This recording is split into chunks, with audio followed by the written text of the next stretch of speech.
Bismillah, alhamdulillah, salatu wassalamu ala rasulillah. 30 verses, 30 days, day 3.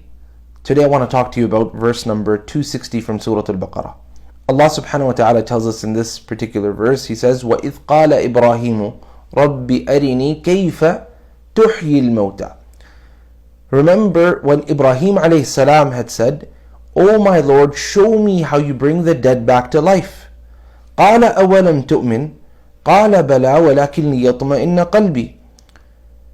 Allah responded back to Ibrahim alayhi salam saying, do you not believe in me, O Ibrahim? Why are you asking me to show you how I bring the dead back to life? Do you not truly believe in me? قَالَ أَوَلَمْ تُؤْمِنْ قَالَ بَلَى. He said, definitely, O my Lord, I believe in you, but I just want my heart to be tranquil. I just want my heart to have more peace. I just want my heart to have more certainty and more surety. Now, let's take a deeper look at this verse. Now, of course, Allah subhanahu wa ta'ala guided Ibrahim alayhi salam to a way with which he can learn how Allah subhanahu wa ta'ala brings the dead back to life, and that's in the rest of the verse.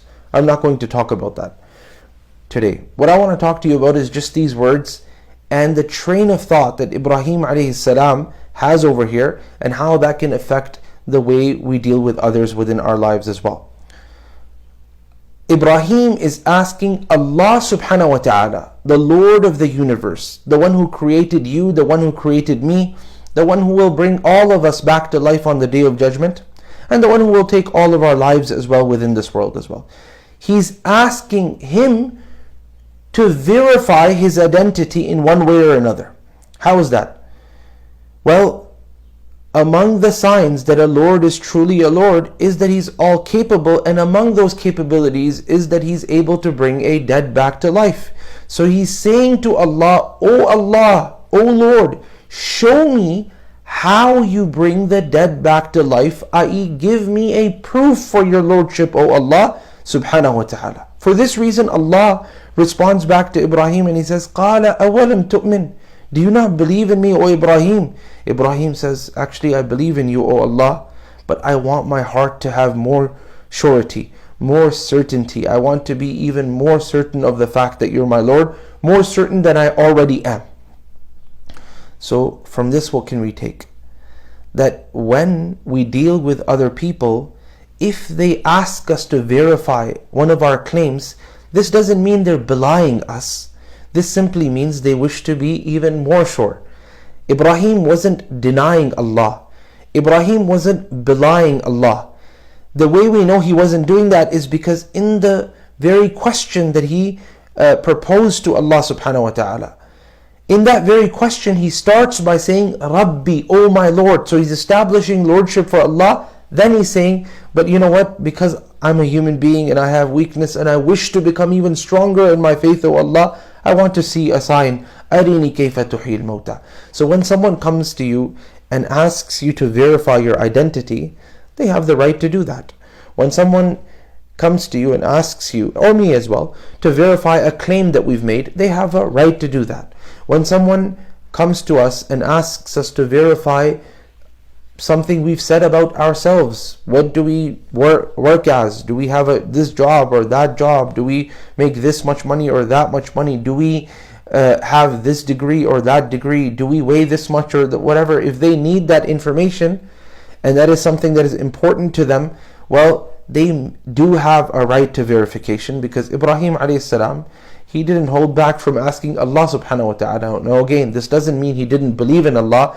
This simply means what Ibrahim alayhi salam himself said it means, and that is that he wanted his heart to have more sincerity, more comfort, more tranquility, and he wanted to have his heart at a point where it is feeling absolute certainty. You see, even if a person is certain, there's different levels of certainty. Okay? So a person could be simply the first level of certainty, what they call is ilmul yaqeen. This is what they call ilmul yaqeen. Now the terminology and the nomenclature is not important. The concept is more important. The concept is this, that one could be just theoretically certain. That's the first level.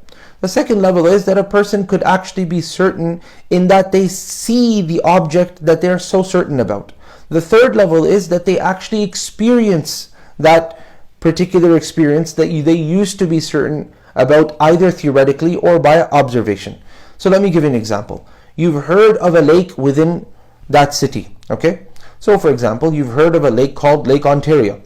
Now, you've finally gotten to Toronto, and now you're in the vicinity, and now you can actually observe and see that lake.